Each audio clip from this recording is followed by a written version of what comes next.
Assalamualaikum warahmatullahi wabarakatuh. Selamat malam. Salam sejahtera untuk kita semua. Kami dari kelompok satu mata kuliah Bahasa Indonesia akan mempresentasikan hasil diskusi kelompok kami dengan judul Pengaruh Demonstrasi Ojek Online terhadap Kepuasan Pengguna Aplikasi.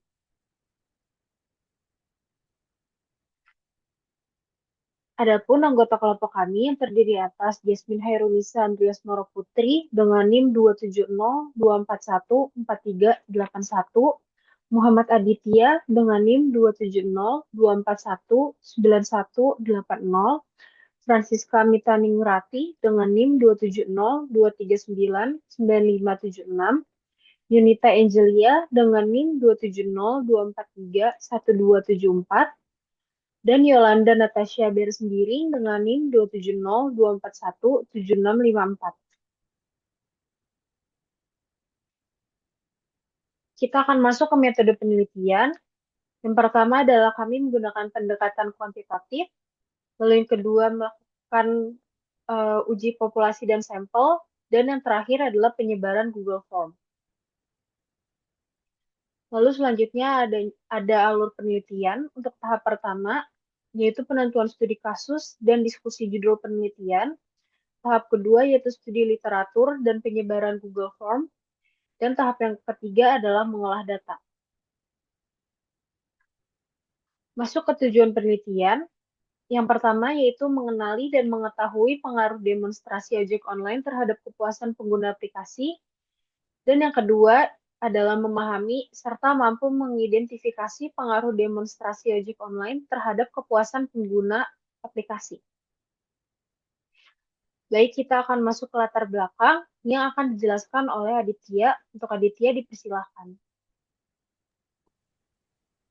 Baik, selanjutnya akan saya lanjutkan.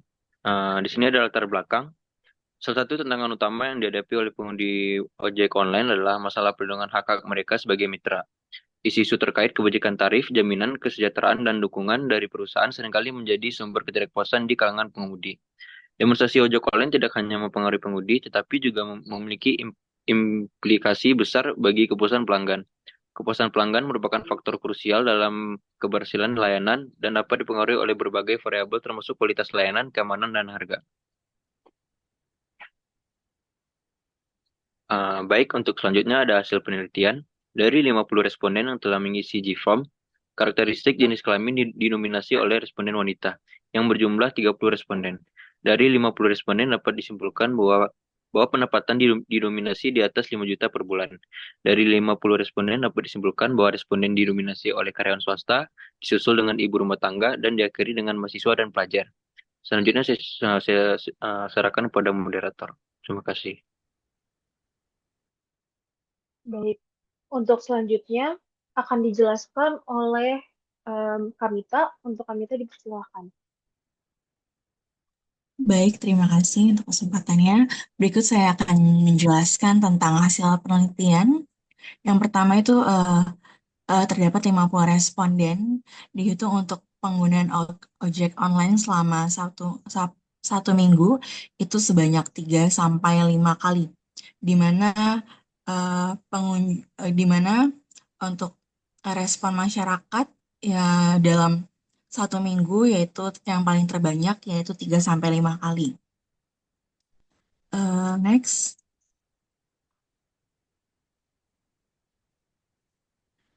Lalu dalam responden 50 orang, aplikasi yang sering digunakan di mana yaitu menggunakan aplikasi aplikasi Gojek online yang lebih unggul dari aplikasi Grab, Maxim, dan Driver, di mana masyarakat lebih memiliki minat untuk menggunakan aplikasi Gojek di aplikasi Gojek di mana masyarakat akan memilih aplikasi Gojek ini dikarenakan mungkin terdapat untuk promo yang lebih menggiurkan pada aplikasi Gojek.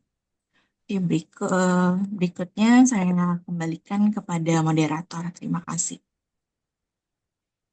Baik, untuk selanjutnya jenis layanan yang digunakan akan dijelaskan oleh Kak Yunita. Untuk Kak Yunita dipersilahkan.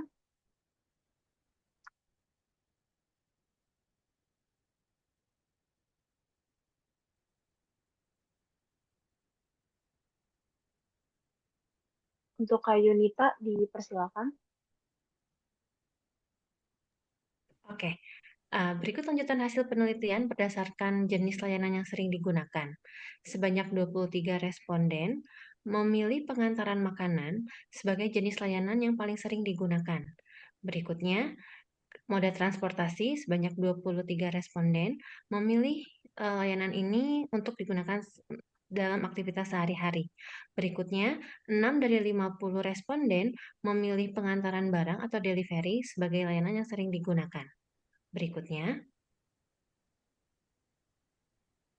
berdasarkan jenis layanan yang digunakan, sebanyak 16 responden memilih layanan ojek online yang digunakan untuk bekerja, sedangkan sebanyak 22 responden memilih rekreasi sebagai jenis layanan yang sering digunakan. Berikutnya, sebanyak 12 responden menggunakan jasa ojek online untuk kuliah atau sekolah. Saya kembalikan ke moderator. Baik, untuk selanjutnya akan dijelaskan oleh Kak Yolanda. Untuk Kak Yolanda dipersilahkan.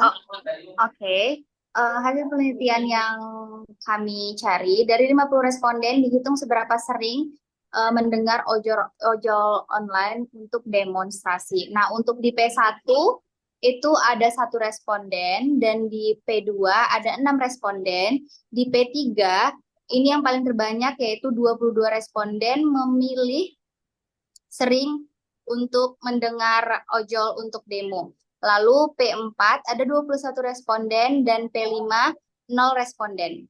Selanjutnya, dari 50 responden ini kualitas layanannya untuk P1 0 responden, untuk P2 ada 1 responden, dan P3 ada 8 responden. Yang paling tinggi untuk kualitas layanannya ini ada 22 responden, yaitu ramah. Untuk P5 sangat ramah, ada 19 responden. Lanjut.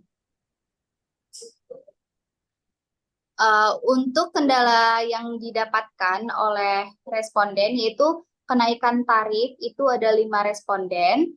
Untuk sulit dapat driver, ada 32 responden, yaitu ini yang paling tinggi ya, sulitnya dapat driver.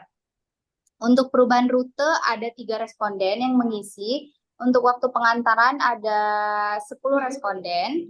Selanjutnya, untuk keputusan akhir pelanggan ojek online, ada 11 responden yang memilih alternatif lain untuk menggunakan ojek online. Lalu, ada 13 responden yang mengatakan selalu. Dan yang terakhir yang paling tinggi, ada 23 responden yang menjawab terkadang. Selanjutnya saya serahkan ke moderator. Baik, untuk selanjutnya kami akan membahas kesimpulan. Untuk kesimpulan yang pertama, yaitu mayoritas responden sebanyak 60% adalah perempuan dengan usia rata-rata di atas 30 tahun dan penghasilan lebih dari 5 juta. Pengguna aplikasi ojek online memanfaatkan layanan ini untuk memesan makanan secara online serta untuk kebutuhan perjalanan sehari-hari seperti berangkat kerja, rekreasi atau jalan-jalan, serta untuk berangkat sekolah atau kuliah. Yang kedua, frekuensi penggunaan. Sebagian besar responden, sebanyak 80%, menggunakan aplikasi ojek online sekitar 3-5 kali dalam seminggu. Hal ini menunjukkan ketergantungan yang tinggi terhadap layanan ojek online. Lalu yang ketiga, yaitu pengaruh demonstrasi. Sebanyak 44% responden merasa biasa saja dan tidak terganggu bila terjadi demonstrasi ojek online. Lalu yang terakhir, yaitu dari sisi kualitas layanan, mayoritas pengguna menilai bahwa pengemudi ojek online cukup ramah. Sebagian besar pengguna tidak mengalami masalah signifikan, meskipun beberapa melaporkan kesulitan dalam mendapatkan driver. Baik, terima kasih. Sekian yang dapat kelompok 1 sampaikan. Assalamualaikum warahmatullahi wabarakatuh.